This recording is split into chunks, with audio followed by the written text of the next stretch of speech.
जी हमारा next topic है बच्चों इंटरनल एनर्जी। नेक्स्ट टॉपिक क्या है? Internal energy. अब इंटरनल एनर्जी क्या होता है सुनिए।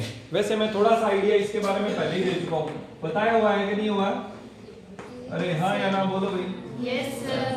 अब तो नहीं बताया हुआ तो भी तुम यस बोल रहे हो ना, पर बताया हुआ है। इंटरनल एनर्जी क्या होता है सुनिए। हम कोई भी गैस पार्टिकल या लिक्विड पार्टिकल से इसे समझते हैं। गैस मान लीजिए, चाहे कोई गैस है मान लेते हैं, suppose this is a gas, ऐसे करते कुछ गैस पार्टिकल्स हैं, ठीक। अब हम क्या करेंगे, इसको हीट देंगे। क्या देंगे बच्चों? हीट। जब हम इसको हीट देंगे तो इसका टेम्परेचर बढ़ेगा कि नहीं बढ़ेगा? Yes sir. बढ़ेगा। अगर इसका टेम्परेचर बढ़ेगा तो इसके गैस मॉलिक्यूल्स की काइनेटिक एनर्जी बढ़ेगी कि नहीं बढ़ेगी? Yes sir. बढ़ेगी। पोटेंशियल एनर्जी जो कि मॉलिक्यूल्स के आपस में फोर्स की वजह से होती है, इंटरमॉलिक्यूलर फोर्सेस, चाहे अट्रैक्शन के हो चाहे रिपल्सन। वैसे तो अट्रैक्शन फोर्सेस होते हैं, कोहेसिव फोर्सेस जनरली होते हैं। तो जो इंटरमॉलिक्यूलर फोर्सेस होते हैं उनकी वजह से उनमें क्या होती है बच्चों? Potential energy.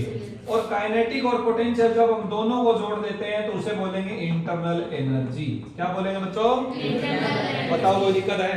No sir. तो सबसे पहले तो आप बच्चों को ये पता होना चाहिए कि इंटरनल एनर्जी होती क्या है। इंटरनल एनर्जी आप नाम से यूं समझ सकते हैं जो इसके अंदर की एनर्जी है।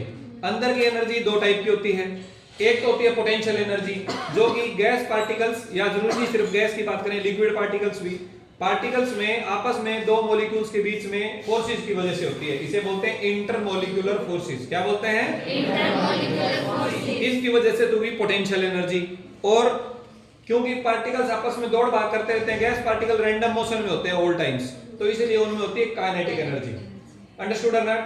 और जब हम पोटेंशियल और काइनेटिक एनर्जी को जोड़ देते हैं तो टोटल बन जाती है इंटरनल एनर्जी। तो वो टोटल क्या बन जाती है बच्चों? इंटरनल। तो internal energy of a system is sum of its internal potential energy and internal kinetic energy. Understood और not? Yes sir. It is the sum of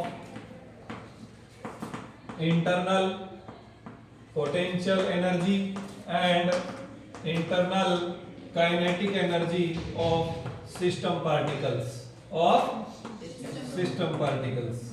कोई सिस्टम है उसके पार्टिकल्स की इंटरनल एनर्जी पोटेंशियल और kinetic को जोड़ने से मिल जाती है।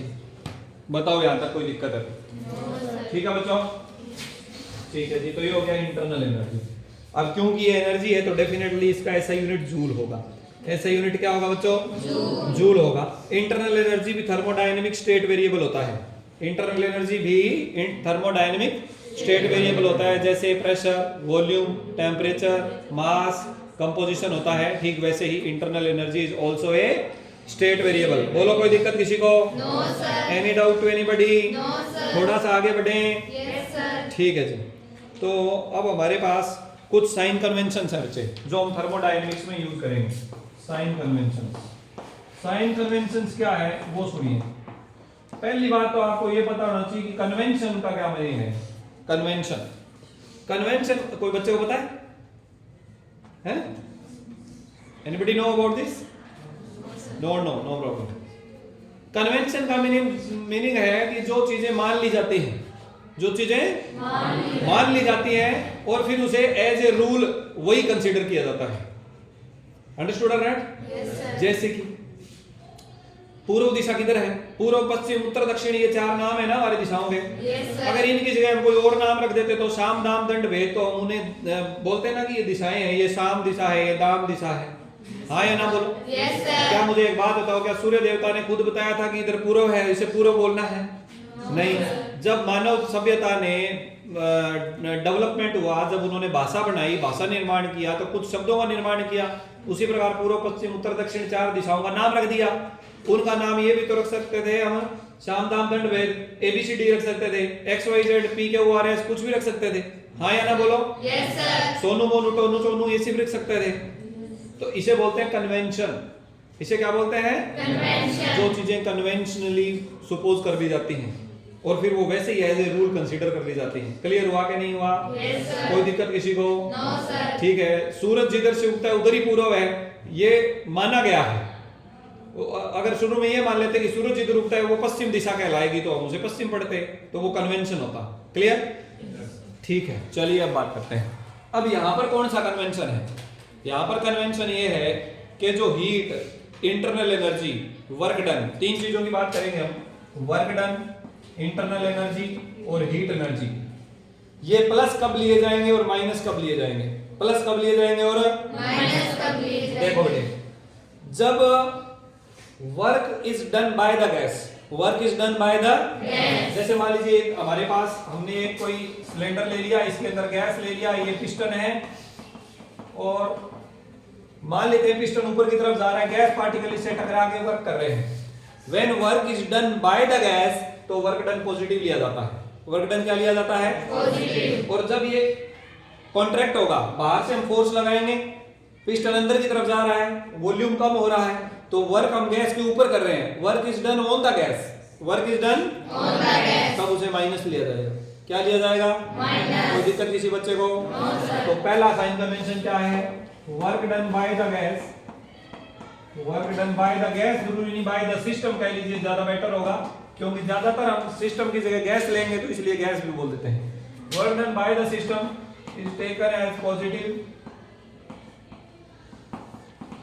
And work done on the system is taken as negative. बोलो कोई दिक्कत है? No sir. समझ आया कि नहीं आया? Yes sir. अब आप ये तो नहीं कहोगे कि ये क्यों पॉजिटिव लिया, क्योंकि ये कन्वेंशन है। आई बात समझ में क्या? Yes sir. ठीक है जी। Number 2, internal energy. हाँ जी बच्चों, इंटरनल एनर्जी जब बढ़ती है तो पॉजिटिव और जब घटती है तो नेगेटिव। क्लियर? लिखो point number 2, increase in internal energy is taken as positive, increase in internal energy is taken as positive and decrease in internal energy is taken as negative.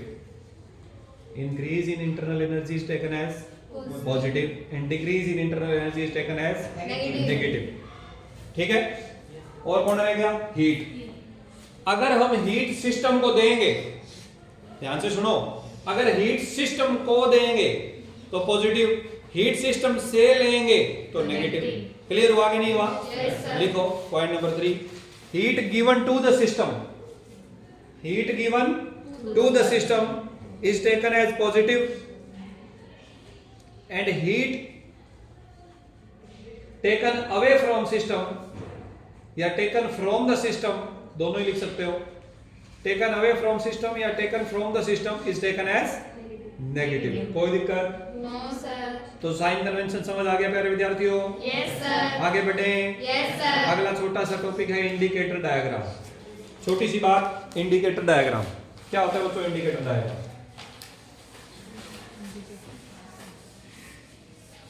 Indicator diagram एक graph होता है जो कि किसी thermodynamic system की state को explain करने के काम आता है। इंडिकेटर डायग्राम एक ग्राफ होता है जो कि किसी सिस्टम की स्टेट को एक्सप्लेन करने के काम आता है। यह ग्राफ जनरली प्रेशर और वॉल्यूम के बीच में बनाया जाता है। जनरली किसके बीच में बनाया जाता है? प्रेशर और वॉल्यूम के बीच में। Any doubt to anybody? No sir. तो इंडिकेटर डायग्राम क्या होता है बच्चों?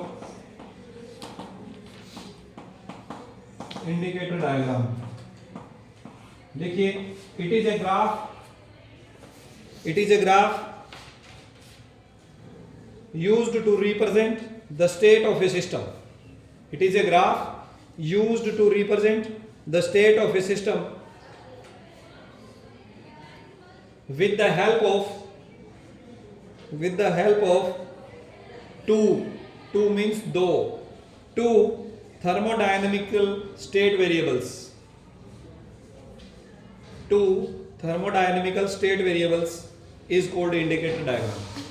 इस कोड की जरूरी नहीं है क्योंकि हमने इट इज से शुरू किया था ना, इट इज से शुरू की था ना line. It is a graph between, क्या बोला था? It is a graph used to represent, हाँ, it is a graph used to represent the state of a system with the help of two thermodynamical state variables.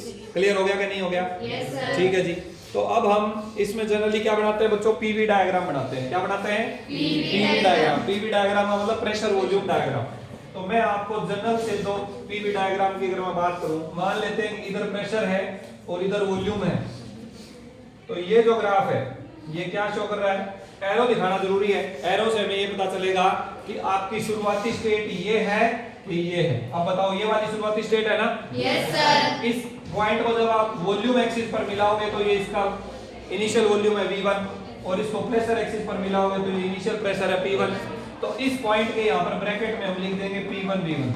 कहने का मतलब यहाँ पर इसका प्रेशर P1 है और वॉल्यूम V1 है। इसी प्रकार ये जो फाइनल पॉइंट है इसका ये वॉल्यूम बढ़ गया तो वॉल्यूम 2 हो गया V2 और ये हो गया प्रेशर हो गया कम तो ये हो गया आपके पास P2। तो इस पॉइंट को कैसे लिखेंगे P2 V2। अब मुझे एक बात बताओ कि यहाँ पर वॉल्यूम बढ़ा है कि घटा है? वॉल्यूम बढ़ा है कि घटा है? बढ़ा है तो इसे बोलेंगे एक्सपेंशन। क्या हो गया ये? एक्सपेंशन। कोई दिक्कत? No, sir. ठीक इसी प्रकार इधर अगर हम P ले लें और इधर V ले लें और इस एरो को उल्टा कर दें, एरो को उल्टा करने का मतलब ये शुरुआती स्टेट है हमारी, Yes, तो sir. ये हो गया P1 V1 और ये हो गया P2 V2. मुझे एक बात बताओ V2 V1 से कम है कि ज्यादा? कम है ना बेटे, क्योंकि ये V2 यहाँ है, ये V1 यहाँ है, तो V2 कम हो रहा है, तो कॉन्ट्रैक्शन हो रहा है कि एक्सपेंशन हो रहा है? Contraction. कॉन्ट्रैक्शन हो रहा है। तो एक्सपेंशन और कॉन्ट्रैक्शन के पीवी डायग्राम है। अब अगर बोर्ड पे ध्यान दो, अगर एरो ना लगाए तो क्या हम बता सकते हैं एक्सपेंशन हुआ है कि कॉन्ट्रैक्शन हुआ है? No, sir. इसलिए एरो जरूरी है, इसलिए एरो जरूरी है। समझ आई बात के नहीं आई? Yes, sir. तो ये था बच्चों पीवी डायग्राम। क्या था? PV diagram. आगे चलकर हम थर्मोडायनेमिक्स के और कंसेप्ट पढ़ेंगे, इस क्लास में इतना ही।